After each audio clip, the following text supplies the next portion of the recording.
JK Rowling has reacted to the outpouring of grief as the nation mourns the death of Queen Elizabeth II, the longest-reigning monarch in British history.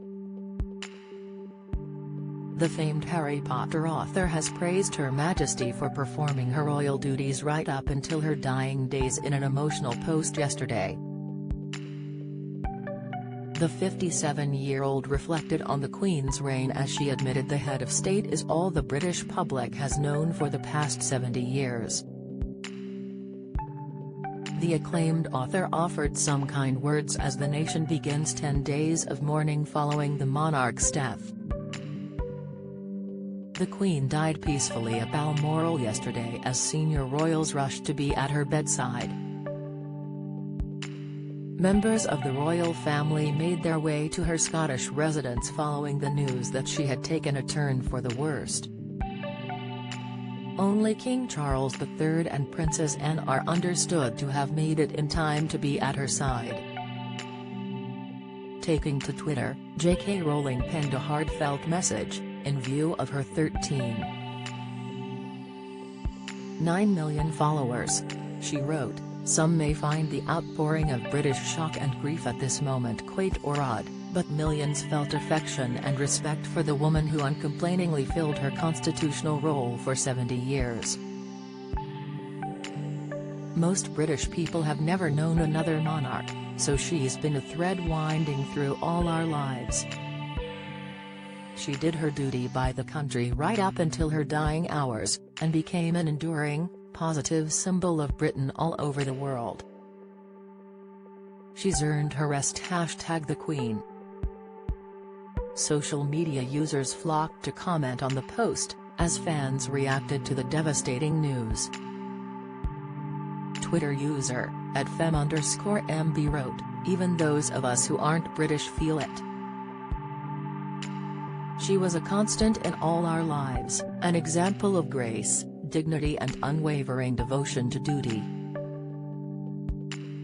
Tyler Tills penned, "Nobody finds it odd for the UK. She's a figurehead who didn't make anyone's lives worse or better. Easy to be beloved when you're a symbol." Charles Ray added, "Affection and respect, those are words you don't hear much of nowadays, and we are all the poorer for it. She was, if not the mother then the grandmother of the nation, and we mourn her loss." Rod Stewart devastated after family loss hours before Queen dies. Latest feels as if Britain is crying. Joan Collins pays tribute to Queen. Tribute Stani Osman deeply saddened as he recalls meeting Queen royals. In a statement at 6:30 p.m. on Thursday, Buckingham Palace said, "The Queen died peacefully at Balmoral this afternoon. The King and the Queen consort will remain at Balmoral this evening and will return to London tomorrow." Charles has become King Charles III, having acceded to the throne immediately on the death of his mother, and Camilla is now Queen consort. It comes as the UK has entered a period of national mourning for the beloved Queen, who dedicated her life to royal duty and for most Britons is the only monarch they have ever known, with crowds gathering outside Buckingham Palace in central London last night. In a statement, Charles said, "The death of my beloved mother, Her Majesty the Queen, is a moment of the greatest sadness for me and all members of my family. We mourn profoundly the passing of a cherished sovereign and a much-loved mother.